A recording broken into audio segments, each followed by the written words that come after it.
And good morning, boys and girls. This is your old pal, Uncle Al, wearing the military beret. I'm having breakfast. I don't like to eat on camera because I have palsy on this side of the face, and I tend to drool or drop food in my mouth, including coffee, so it's pretty disgusting. Anyway, I season with this. It's a form of pepper flakes, sesame, ginger, orange peels. I use it on udon noodles and poached eggs. Now, a lot of people wonder what kind of Buddhist monk recipe I'm eating. I'm going to move the camera, sorry. Okay, that's poached egg and miso broth with seaweed and daikon and turnip and a little bit of processed, it's form of spongy tofu. And that's my breakfast, poached egg. Now, Uncle Alan's been watching videos. I like Matt's A, martial arts. Whoops.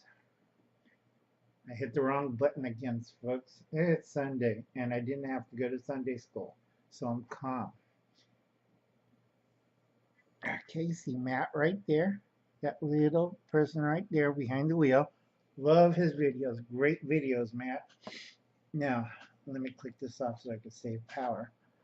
A lot of people don't understand martial arts, and I like Steve's channel, Corsair's Trainer, because he's in a park.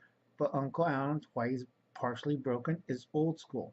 I'm from the school of concrete mats.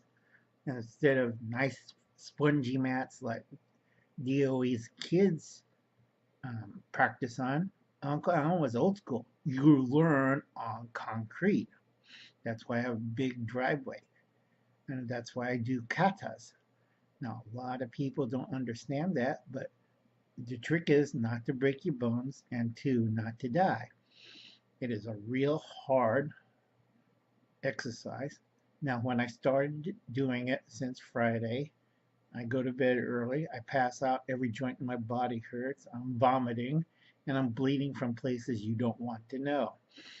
From the ulcer, from my nose, a little bit from the ear. Not too bad now, but. And I have paperwork from food stamps saying I make too much money. I'm looking at them. I barely have enough to get a nice dinner. Well, you could eat organic. That is organic. I swear to God, I'm gonna punch these people in the head.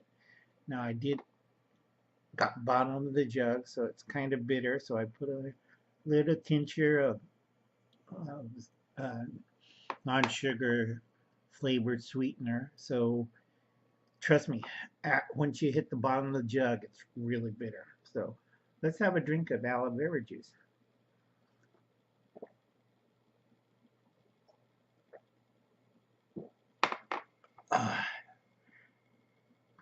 There's a burn. I have to take a coffee. Thank God for coffee.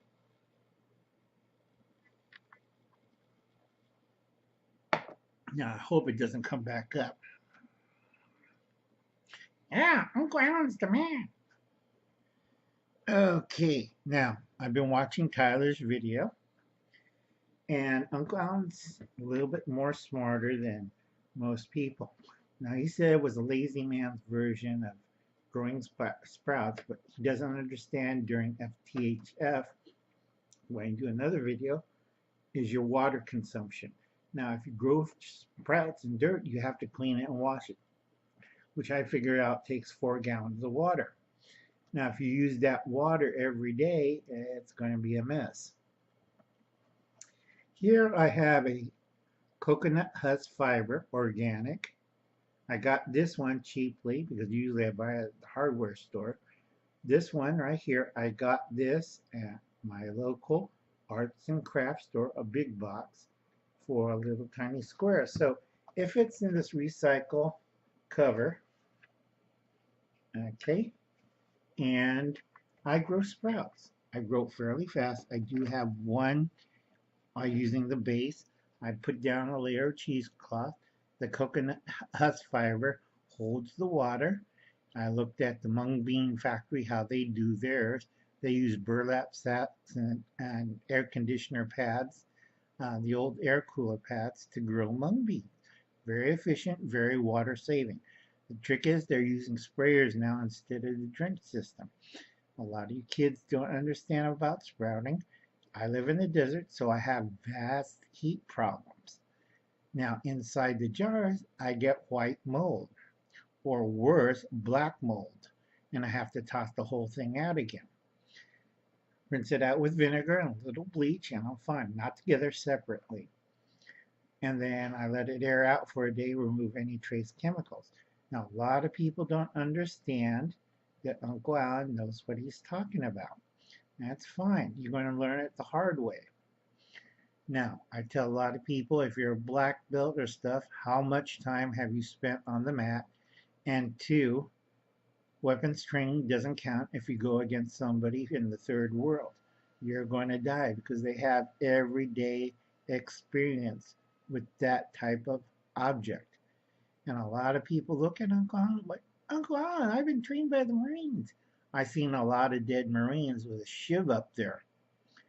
Now, I tell a lot of people the worst thing is within 3 feet of you. Okay, this is old school. I was taught by a guy with a cane who beat me over the head until the cane breaks. That's why Uncle Alan doesn't feel good. Now, you have to understand, if you're 3 feet of a person and they've been trained on the streets hard, this is not like some kind of Jackie Chan or Bruce Lee movie that your masterful kung fu skills will work. A lot of those guys survive and they have scars and are mean as hell. Now, a lot of people don't understand that the ground, the wall, is a weapon. They have some kind of striking or hitting or weapons retention, and another person will have what you might call grappling understandings.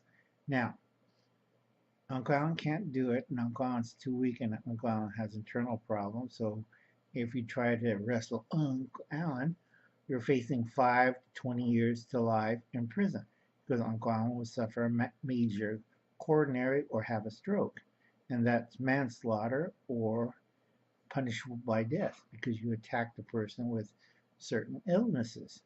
Now, I'll see Hubbles Cat says, "Oh, I don't need to learn how to do all that." You better.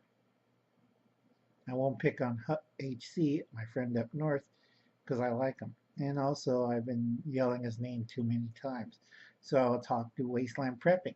You cannot wave a knife in front of a person. That's a good way to go to prison or get shot by the cops.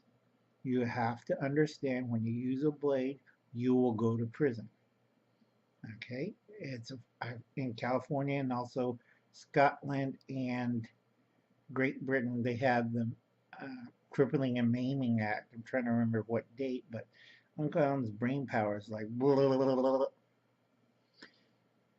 I tell anybody who does martial arts to get an attorney for that type of violence and a bail bondsman, and you better have $10,000 stashed away so you can make bail.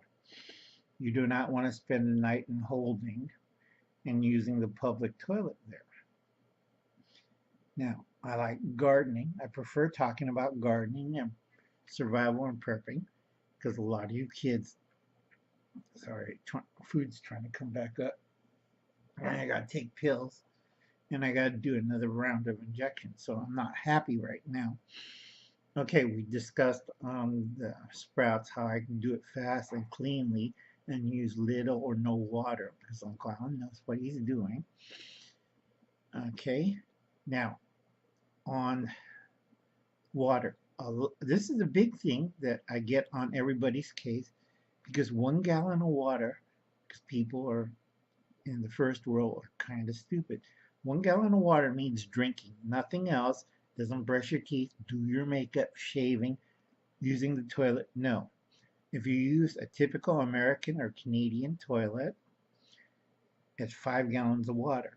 Now, I know my friend Canadian Prepper kind of missed this, but if you have to live, Uncle Alan did missionary work, on 1 bucket of water, that's 5 gallons, that you have to walk 2.5 miles from a dirty pond or dirty stream.